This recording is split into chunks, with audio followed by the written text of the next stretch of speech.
Do you support all of those agenda items he promised?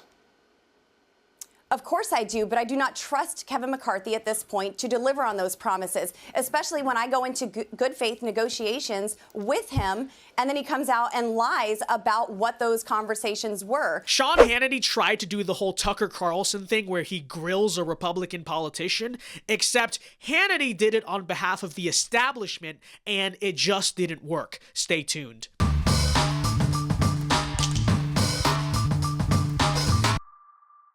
What's up, guys? VinceDao here. Be sure to like and subscribe. All right, great news. Today is my last day in California. We are going back to Florida tonight. We will have my real setup back very soon. Very excited. But before we do that, I wanted to quickly react to the Fox News segment that many of you saw last night, which is Sean Hannity trying to gotcha Lauren Boebert over not supporting Kevin McCarthy. Lauren Boebert, as you know, one of the major Republicans opposing the speakership of McCarthy. Yesterday, we made a video explaining my case against Kevin McCarthy for speaker, so I'm not going to go into the specifics in this video of how he's an establishment hack who can't be trusted, but I do want to address some of Sean Hannity's arguments. And before we do that, let me say this as a disclaimer. Sean Hannity is someone that I genuinely respect, and I know a lot of my fans will get mad at me for even saying that much, but he is absolutely a legend in conservative media. I respect legends, and as someone trying to do that, I respect him as a legend. I don't agree with some of his politics. I think he has some neocon takes, this being one of them, but I do respect him as a person. Okay, so let me just say that. All right, anyways, let's start breaking this down. You said complimentary things about President Trump. Needs to tell Kevin McCarthy that, sir, you do not have the votes. It's time to withdraw. Let me turn the tables, Congresswoman. Kevin McCarthy has 203 votes. Your side has 20. So if I'm going to use your words and your methodology and your math, isn't it time for you to pack it in and your side to pack it in, considering he has over 200 and you have 20? Sean, I understand the frustration, I promise you, but I'm not frustrated. He You does didn't not answer have the my votes, question. and we are hearing from many people who are still voting with Kevin McCarthy who are very supportive. You're not answering my question. So first of all, he didn't really let Boebert finish anything she was saying, but nevertheless, this is a silly argument. This is gaslighting to say, oh, well, McCarthy has more votes than you do. Yeah, of course he does. The point is that McCarthy, the guy who was supposed to be speaker, does not have 218. He was the guy lined up to do this, but he doesn't have enough internal support within the GOP to become speaker. And judging by the fact that this situation hasn't happened since like 1923, a whole century ago, that is very rare. That suggests he is unqualified for the speakership, right? The argument of Boebert, Gates, and all these people is that we need a speaker who the GOP can actually unite behind. And because that is not Kevin McCarthy, he should withdraw himself from the ballot and let the GOP nominate someone else who can get 218, who can please the whole party. That's what we are saying. For example, if Kevin McCarthy withdrew and let's say Byron Donalds was the speaker pick, he would probably, I'm not sure, but probably would get 218 votes, and we would have a speaker. That's what we are saying. We are saying that because McCarthy, again, the guy who's supposed to be it, doesn't have the votes, he needs to withdraw and give it to someone who does. Because, again, it is not normal for the presumptive speaker to face this much rebellion from your own party. All right? So next, Hannity goes on to attack the anti-McCarthy crowd for not having a clear alternative candidate. Check it out.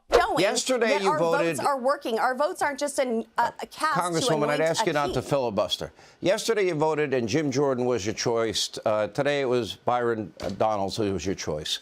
Tomorrow, I don't know who you're going to vote for. But the bottom line is you still only have 20 votes. Let me ask you this. Kevin McCarthy... I think we're proving that we're open to a menu of options. Many different people. You're proving that 20 people don't want Kevin McCarthy man. at this time. But my question to you is this. We are proving that there are many options. And Boebert is absolutely right here.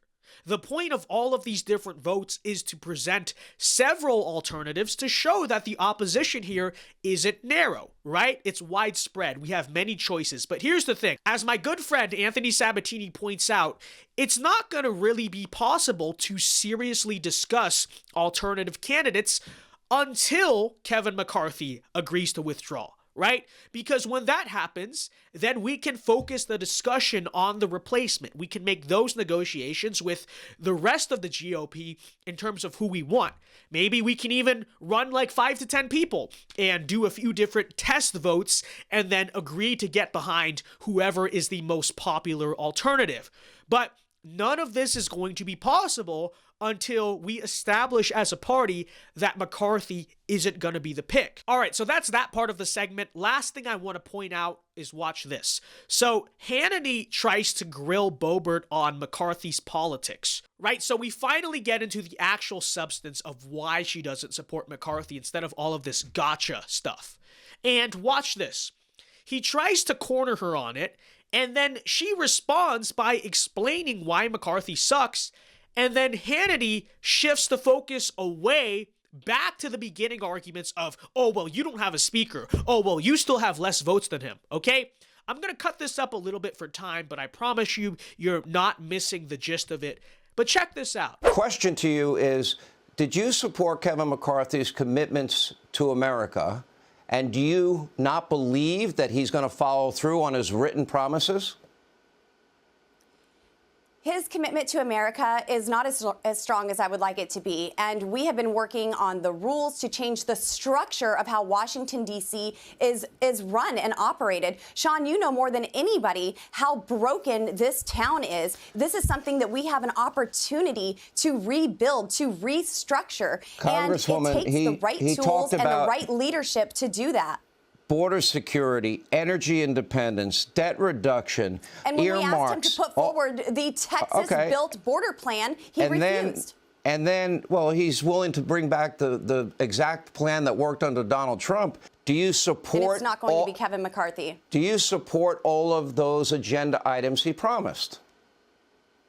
Of course I do, but I do not trust Kevin McCarthy at this point to deliver on those promises, especially when I go into good faith negotiations with him, and then he comes out and lies about what those conversations were, saying that members demanded that's your characterization. He's not here to answer. We want. So let me ask you this. He's already apologized to one others... member in private because he won't apologize to him in public for spreading lies about that meeting. Here's my question. So who is your final choice for Speaker? And if you can't get more than, let's say, 30 votes, will you follow your own advice that you were asking Donald Trump and withdraw? Did you guys catch that? He starts off like, well, what's really wrong with his politics? I bet you can't answer. And then Boebert goes off and is like, here's everything that's wrong. And then he changes the topic and shifts back to the same thing they already talked about and addressed in the beginning. Little bit weaselly there, if you ask me. Again, I respect Hannity, but I couldn't help but notice that. All right? Anyways, guys, here's what I'll say in conclusion. It remains my position that Kevin McCarthy cannot become Speaker of the House. And if he ends up being that, then I hope he does make all of the concessions to MAGA that he's been promising. But I'm skeptical. I don't trust him. I don't care if Trump, MTG, Hannity, whoever you say can trust him, because I think he's playing all of them too. And we'll certainly talk more about why that is when I get back to Florida. But for now, again, I don't trust Kevin McCarthy no matter what. Shout out to Boebert, shout out to Biggs, Gates, and all of the Patriots who are opposing McCarthy. Shout out to Madison Cawthorn, too, by the way, for resharing some of my anti-McCarthy stuff on Instagram. He would have been another great no vote, but we know what McCarthy did there. But yeah, hold the line, guys. Do it for as long as possible, as long as it takes, because honestly, who cares how long it takes? Who cares if the federal government is stuck in gridlock? That's honestly a good thing for everyone except maybe Zelensky, right? But all right, guys, I will see you soon in Florida, back in Dixie again, finally, my gosh. And until then, Alpha Moves only, God bless, and peace.